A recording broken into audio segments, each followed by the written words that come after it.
Nagkawala nga po ang mga aso pagkatapos ng bagyong uwan mga mare, kaya naman nung nagpakain nga kami, iilang aso na nga lang yung aming nakita. Kaya naman nilibot nga po namin ang buong pulo mga mare para mahanap nga po namin ang mga aso at dito nga po namin sila natagpuan sa bandang likuran. Hi guys, another day, another mini vlog na naman ang buhay namin dito sa isla at ito nga pala yung continuation ng vlog namin noong nakaraang nagpakain nga po kami ng mga aso sa pulo. Alam ko marami nga pong nag-alala doon sa vlog namin nung nakaraan ni Buyok dahil sabi ko nga po doon nagkawala nga po ang mga aso pagkatapos ni bagyong uwan. Eto nga mga mare, pagkatapos nga pong gumawa ni Buyok ng Skylab namin dito sa laot ay hinanap na po agad namin ang mga nawawalang aso. Sabi nga po sa akin ni Buyok, kaya daw po siguro walang mga aso doon sa lugar na pinagpopwestuhan namin sa pagpapakain sa kanila. Siguro nga daw po naghahanap nga po sila ng pagkain sa iba't ibang sulok ng pulo. Nakita nga po namin si Blackie at yung isang aso dito sa pulo mga mare, kaya naman sila nga muna ang napakain ni Buyok. Kung natatandaan nyo nga mga mare, sumama nga itong si Blackie dito sa aming bahay noong nakakaraang bago pa man magbagyong uwan at nung pumalaot nga si Buyok para magbantay ng bangka mga mare, sumama nga ulit siya. Bumaba nga daw po ulit ng bangka mga mare, kaya naman ayan at napunta nga ulit siya dito sa pulo. Bangkulit na naman nga nitong si Oranggi mga mare dahil tinatawag na naman nga siya ni Buyok, kaso nga lang hindi na naman nga po kami pinapansin, kaya ayan at iniwanan nga ulit siya ni Buyok. Tapos nung lumangoy nga po siya sa tubig papunta sa bangka mga mare, bigla naman po siyang bumalik dito sa pulo, kaya ayan at for the takbo na nga ang doggy. Tuwang-tuwa nga kaming dalawa ni Buyok dito kay Oranggi dahil puro batuhan at damuhan nga po yung tinatakbuhan niya, pero carry lamang dahil dito naman siya nakatira dati. Kaya naman napasabi na nga lang itong aking Buyok na ising-isi nga lang daw ito kay Oranggi at sanay na sanay naman siya dito sa pulo dahil dito nga yung kanyang tirahan dati. Mas magandang araw kung dinadala namin paminsan-minsan dito si Oranggi para nararanasan nga ulit niya yung buhay niya dati at isa pa na exercise nga siya, katatakbot katatalon sa mga batuhan. Pati nga rin itong si Blackie, inaantay nga namin na lumapit dito sa aming bangka at sumakay, kaso nga lang nung malapit na nga siya dito sa bangka mga mare, bigla ngang umahon sa bundok. Mabagal nga ang paandar ni Buyok ng bangka dahil nililibot nga po namin itong buong pulo para mahanap na nga namin yung mga aso. Baka po kasi hindi kami makatulog ni Buyok mamayang gabi kapag hindi namin nakita yung mga aso at mabuti na lang talaga mga mare at nakita nga namin sila dito sa bandang likuran. Noong una nga po kakaunting aso pa lamang yung nakita namin, pero maya-maya nga lang nagkakarami na nga sila nung narinig na nga po nila yung bangka namin. Kilalang kilala na nga po nila kami mga mare at pare, pati na nga rin po yung tunog ng bangka namin, kaya ayan at nagkakarami na nga po sila at isa-isa na nga po silang nagdadatingan. Nakakatuwa nga po silang pagmasdan habang tumatakbot, hinahabol nga po nila yung bangka namin kung saan nga po kami duduo. Grabe nga mga mare at pare, hindi po talaga namin in-expect ni Buyok na ganito po sila karami dito sa bandang likuran ng pulo dahil kakaunti lamang po nadala namin pagkain. Yung iba nga po sa kanila ay bago lamang namin nakita ni Buyok at never pa nga po naming napapakain at sabi nga ni Buyok kaya daw po siguro nandito sa bandang likuran dito po maraming mga patay na isda. Habagat po kasi ng bagyong uwan, kaya naman palanta nga po sa hangin dito, kaya naman ang tendency nandito nga po yung mga patay na isda. Noong una nga sa timba lamang sila pinapakain ni Buyok, pero sabi ko nga sa kanya ilagay na nga dun sa batuhan dahil baka mamay makagat nga siya dahil nagkakagulo nga ang mga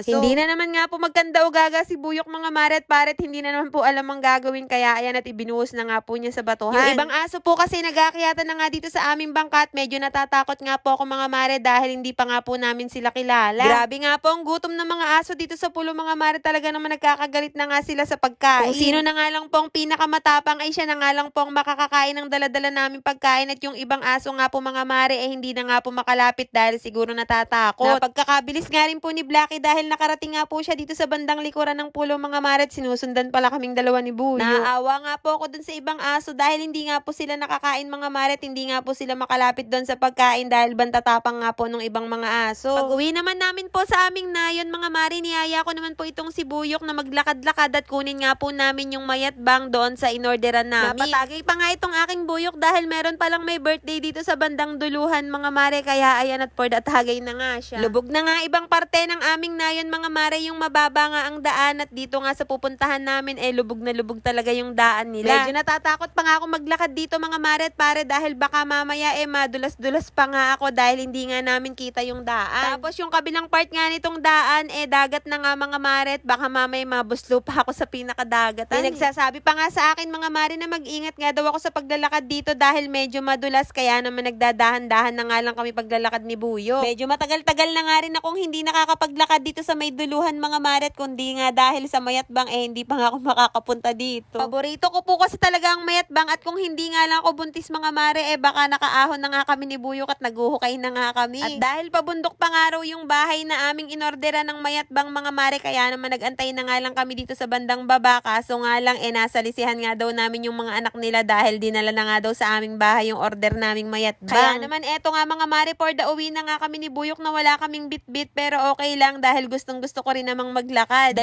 kilong mayatbang nga pala itong inorder namin mga mare, at pinabalatan ko na nga rin para sa kanila para naman ilalaga na nga lang namin at kakainin. Bali 200 pesos nga pala ang lahat ng ito mga mare dahil 100 pesos nga daw ang 1 kilo.